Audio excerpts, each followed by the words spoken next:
Hello Jeeple, it's Greendot 319. How are we all doing? Well, welcome to my purpose-built World War II engine rebuilding area. Yes, I have moved into my conservatory because I didn't think building the engine outside in the cold, rain, windy and dusty was a particularly good idea. So what I did is I waited till my wife went out and I've moved it into the conservatory, which as you can see is a complete mess like everything else. But we've got a box here which contains the final parts that we need to build this engine. So she's hiding away there. The patient is cleaned and ready. So let's dive into this box and see which bits we got today. So what did the magic box contain then? Well, good stuff. Firstly, importantly, the TAS input shaft for the T84 transmission. So this means that we can actually get the transmission done now, which means I've got everything for the engine, everything for the transfer case, and everything for the transmission, which is all excellent because it means we can actually get this thing really coming together now. Now, one of the things was I got rings in a random box like this, and I was a bit concerned about it. I thought, oh, I don't want to use random parts with no maker parts. However, what I've discovered is that the dealers, or should I say the suppliers who supply the guys you buy the Jeep parts from, don't want you to know the manufacturers and the part numbers of these parts, because they're concerned that you'll go directly to the manufacturer and purchase them, or from a third party, and not buy them from the suppliers to the dealers. So they repackage them in these random boxes and you can't tell what they are. But apparently these are Grant piston rings and I think these are all right. Same with these bearings as well. These are King bearings, but they came in an unlabeled box. So I could see on the outside what it said they were. They've got maker's marks on the outside of the shells. So King bearings, but the distributors don't want you to know so that you don't undercut them because they want to make a little bit of money just like everybody else. What's the plan then? We are going to get the crankshaft inside this block for the first time and see if it all spins over nice and freely, because that crank has never been in this engine. This block has all been heated up because we did the crack weld on it, so the whole thing's got up to, practically red hot. Well, it was red hot. So we want to see if it's all okay. I haven't had it line bored. I'm hoping it's going to be all right. Shells are all in there. Bearing shells, it's obviously important that they go around the correct way. Lots of engines can be destroyed by people putting in bearing shells the wrong way around. It's not too difficult. Just look at where the holes are. So you can see there's oil holes here. They should line up with the reliefs where the oil goes out to the bearings, and the little dowel studs should all line up. You can put this one in the wrong way round apparently. The small line goes at the front. Same with this one here as well. But just make sure all these holes are lined up and they're all the correct way round, because the last thing you want to do is put your shells in the wrong way round and then destroy your brand new crank and your motor pretty much. So we're going to drop the crank in here then, tighten it up a little bit and see what happens, see if it spins over freely. So first things first, everything is clean as anything, okay? So maybe there's a bit of dust here and there, but it's clean as anything, right? So let's just give them a bit of lube. This is just a test fit, okay? This is just to make sure that it all works and that it's all going to spin freely, because if it feels funny or something like that, we're in big trouble. Okay, right, let's get this crankshaft up.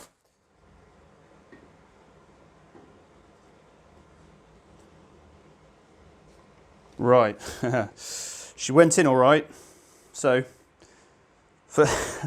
that's good, okay? Let's see what happens if we try and give her a little spin then. Okie dokie. Yeah, right. Okay. Well, it spins freely and cleanly. That's nice. Nice. So that's the first time this crank has been in this engine, guys. That's spinning over nicely. So far so good. Another thing you can do, just in case with these bearing shells you're worried about them, look how the oil holes line up on the crankshaft. So you can see this guy here lines up there, so that's good, so that's going to feed it. The one at the front there lines up, one in the center lines up, the one at the rear lines up, and then there's another one at the rear there which I don't have a hole drilled in here for, which is interesting. I seem to remember the GPW did. I have to double check with that, but that's all right so far. So let's get some of these bearing the caps on then and see what happens if we put a bit of cappage on. Caps usually marked. There's a mark there, there's one there, there's two there, and the rear is self-explanatory, so should get it the right way round then. So there's a bit of oil on these already. So what do we reckon then? She's going to spin all right? Hopefully. You get you've got your fore and aft movement, which is your end play, which needs to be set up, and we'll set that up using the packing shims, and when the pulley's on the front here and everything, you tighten it all down. So that's fine. There's no other weird movement. It turns, yeah, you got to put just a touch of force in it to break it out, but it seems pretty good. So let's have a look.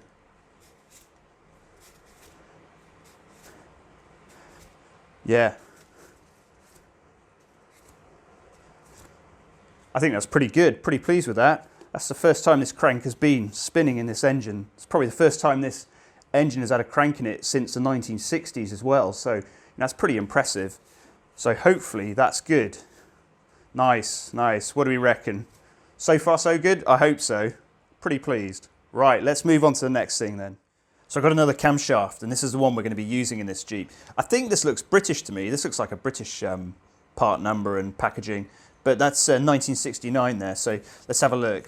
You know what NOS stuff is like. It can either be okay or it can be junk.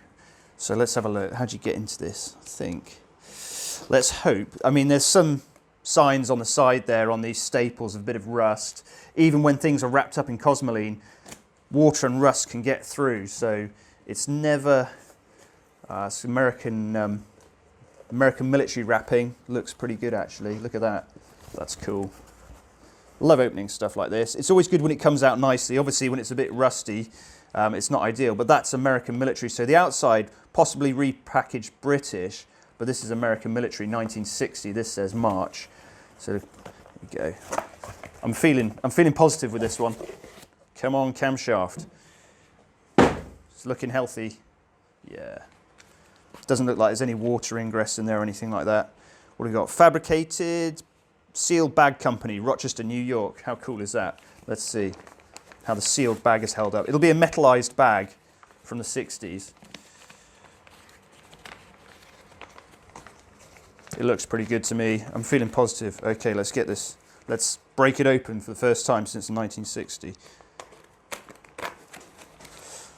It's a shame to do this, you know, really, but it's going to a good home. And this stuff, one day, we'll have no more NOS stuff left and you won't be able to do this anymore, so we're making the most of it. Yeah, this is looking really healthy. Very space agey for the 60s, isn't it? Oh, yeah. Let's just hope it's a chain drive and not a gear drive engine camshaft.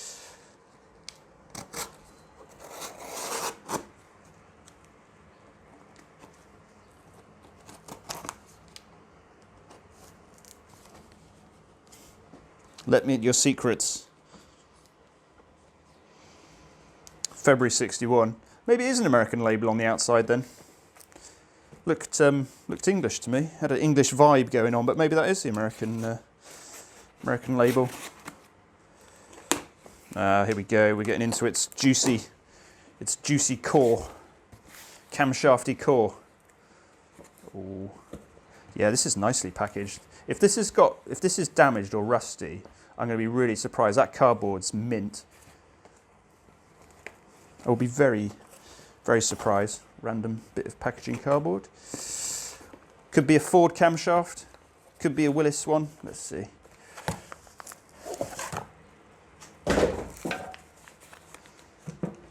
What do we got? Old. Old sellotape, 1960s sellotape. Okay, this says November 59, so we're working our way back in time here, okay? Yeah, look at that.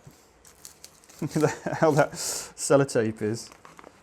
Ready, come on. Do me proud, camshaft.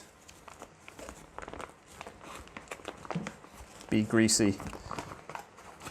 Don't be rusty. Oh yeah. Oh, look at that. That is stunning. Yes. Haha, that's what we were going for. Look at that camshaft. Look at that cosmoline. Sometimes when they're stored badly, like I said, the moisture can get in there, and even when it's covered in cosmoline, moisture gets underneath and it starts rusting it out, and I've had that before.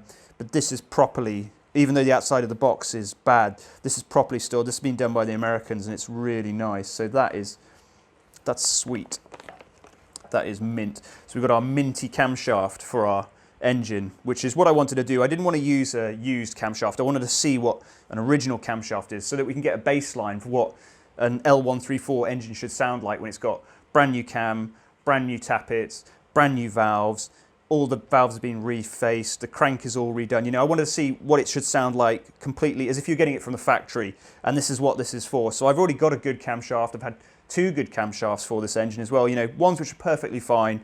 Camshafts don't really wear a huge amount, so you can keep on using them for a long time. They run at half engine speed.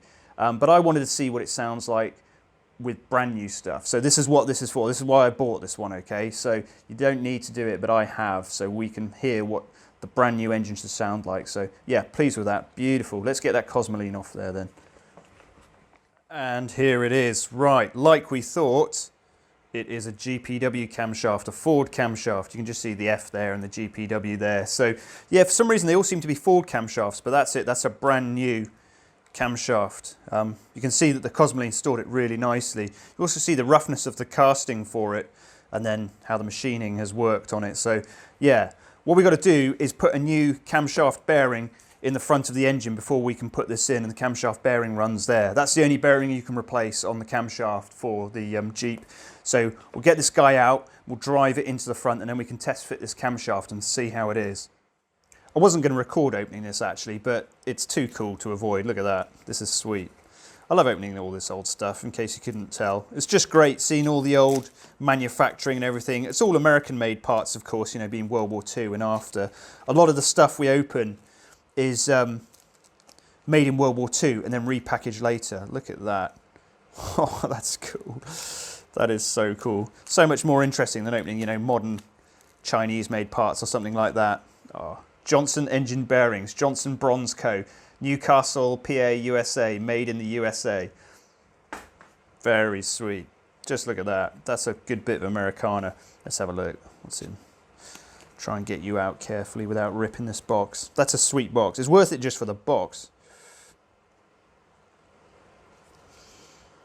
If I can get him out, that is. Yeah. Oh no, it opens like this. Ah, oh. There you go, opens like this.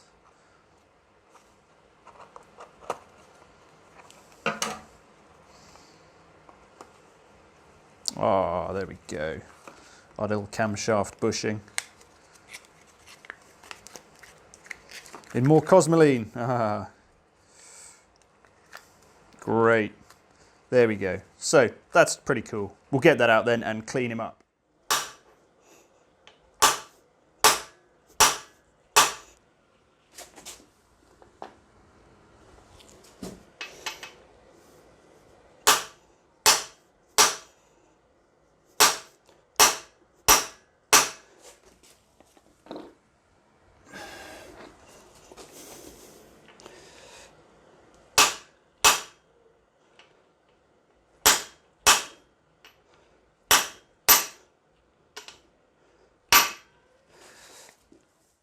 Okay, let's carefully try and guide this new camshaft in there, which is not going to be particularly easy actually. You just have to try and not whack it into everything as you line it up, but easier said than done, so let's go for it.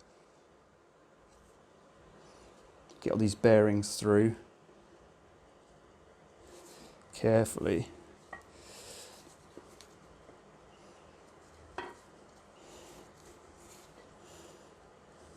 As long as you don't whack it, I think you're all right, but there's going to be a certain amount of plonking it into things. Right, where are we stuck?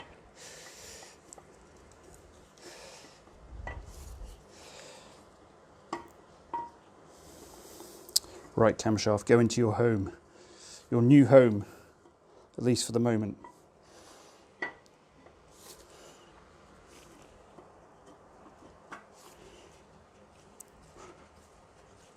Ooh, that's tight. Right. It's pretty tight, guys. Pretty tight. I think it'll be the bearing we've just whacked in at the end here. Okay, let's see if we can get him. Because that bearing, when it goes in, it was a very tight fit. You know, it's forced up a little bit here and there. I'm not sure if it needs to be reamed or not. Possibly does, because that's pretty tight. Like most of these bearings which you push in, which are in 2 halves, yeah, they need reaming afterwards. So we're going to have to look into that. Reaming's still okay at the moment, you know, if the crank isn't in properly or anything like that. So making a bit of metal can clean it all out still, so that's fine. So we haven't done anything yet. That's why we're sort of test fitting to make sure it's going to be all right. Right, you. Are you going to behave, or are you really tight? I don't want to whack you in and not be able to get you out again.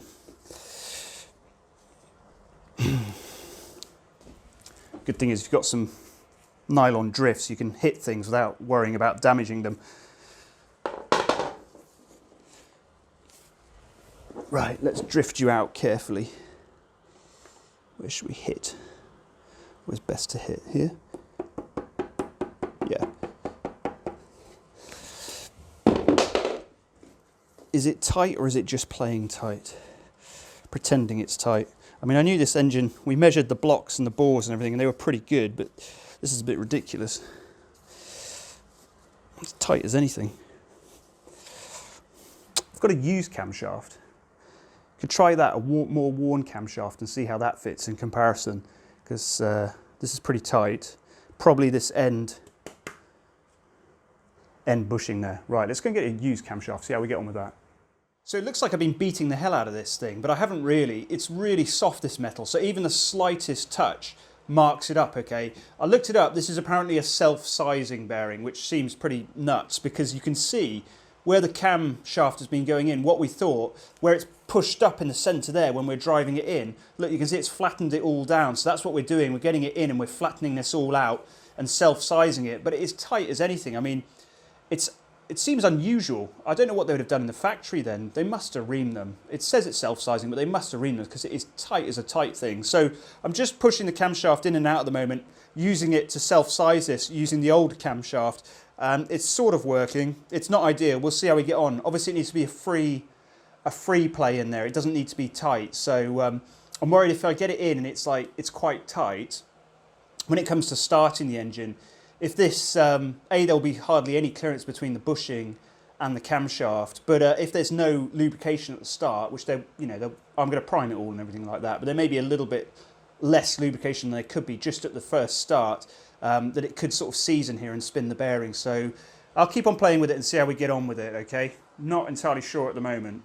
I've devised a new way of doing this. So I went back to the old camshaft there, and it's just a bit sharper, this new one. It's obviously, hasn't been in an engine and used before, so the machining is all still a bit sharp, and the edges are still sharp on the lobe there. So what I did is I used it as a drill pretty much. It went in there and I screwed it backwards and forwards, and you can see, look at that white metal that it's taken off there. That's how much white metal was extra from driving it in. So that's what happens with these bushings apparently. I hope I've done this right. It's a self-sizing bushing, gently done it, gently persuaded it, and it's removed the metal it needs, so it's sort of sized itself. So yeah, I think that's good. It wasn't a huge amount of fun, let's put it that way, okay? So that was more difficult than I thought. Right, I think we've defeated this little beast. So it was a little bit more difficult than anticipated. Having that tight bushing at the front there was quite something, but you can see there's nothing wrong with the bearings in this motor. It's really, really firm in there. So I'll just drive it round a second then, and we can see it's now rotating freely. So there's no binding or anything weird. It's just really tight in this bushing here still. So yeah, pretty pleased with that. I didn't really anticipate it to be quite that tight. I mean, that's good. It's going to be a really tight engine. It's going to be really sort of factory tight, so it should be pretty impressive. But we don't want it too tight, of course. It has to be the right level of tightness, which, as I'm sure you can appreciate, is difficult to get. So hopefully that's it then. Hope you enjoyed that. If you want to keep seeing this sort of thing while we get this motor together and then eventually get it running and in the Jeep, subscribe and like. But until next time, guys, enjoy, and I'll see you later.